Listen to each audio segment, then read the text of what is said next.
Welcome to ECNTRADE Daily Video. Before we begin, it should be noted that any advice is of a general nature only and that your personal circumstances have not been taken into consideration. Hello everyone, my name is Rob Clayton and thank you very much for joining me.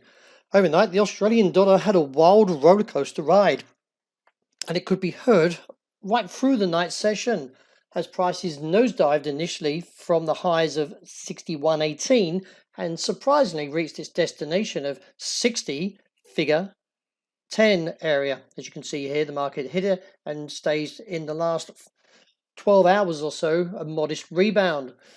I do anticipate that the market will remain somewhat negative due to the recent bearish outside range day confirmation and reaching its target. So no doubt we will see another challenge towards the level of 60.0510 with an overnight low being 60.06. A break beneath there would give further scope towards the downside and give a target of 58.85.95. With any advances, viewing resistance around 61.25 to 61.65. The dollar index, which measures the greenback strength against a basket of 6 major currencies, took another step to the upside, which in turn pressured the support on the euro and now takes out the level of 108.60 and exposing the region possibly now to 106.60.80. From a technical point, I was waiting for the confirmation and we have now a marriage between the RSI and the MACD. Initially, the market was in a bit of a tither after the US Labor Department said last night that 6.6 million people filed for an unemployment benefit for the week of March 27. That's more than double from the previous week. The number wasn't necessarily a surprise, but a reminder of just how hard and fast the corona disruption is hitting American workers. With the eyes now turning to the non-farm payrolls number tonight, the market is looking for a negative 100k or 100,000, with the previous number positive at 273. It is anticipated that the unemployment rate, which is around 3.5 and looking for a rise to 3.8, may actually take a step further and quicker to a possible 10%. That's what the newspapers seem to be, or news sources are reporting. I do believe that the safe haven demand will continue, so yen strength is still remaining on the cards and therefore looking towards a downside target of around 105. Any advances should struggle beyond the level of 108.05 with a resistance around 108.55.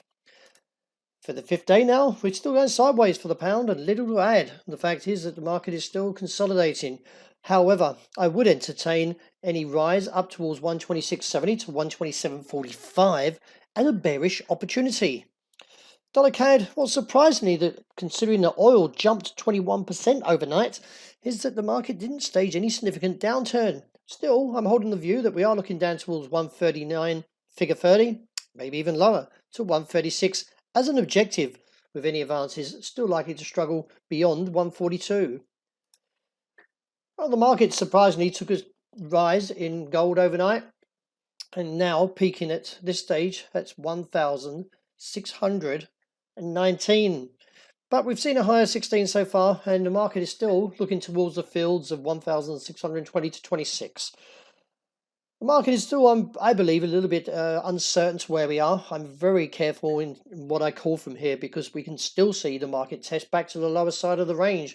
And all we're seeing at the moment is noise inside this parameter. So therefore, continues. So I don't have a strong view at these levels, but the break of 08 has given me a view to 1,620 to 26, and I'll reassess from there.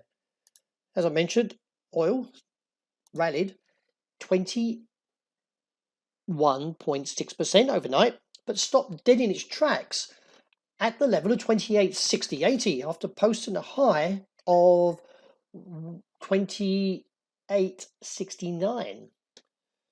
The market was triggered by the fact that Trump tweeted overnight saying that he expected Saudi Arabia and Russia would substantially cut their oil production to halt the collapse of prices. Trump said in a Twitter that he's spoken with Crown Prince Mohammed bin Salman, who had spoken with President Vladimir Putin. So he said he hopes, that is, Trump, that they will be cutting back approximately 10 million barrels and see if the market can jump to a little bit higher from where we are.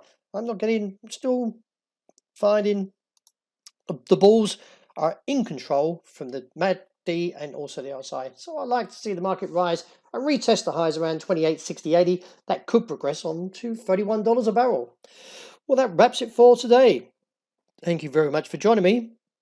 But please look out for the intraday report. I hope you enjoy the rest of the day and start this new weekend.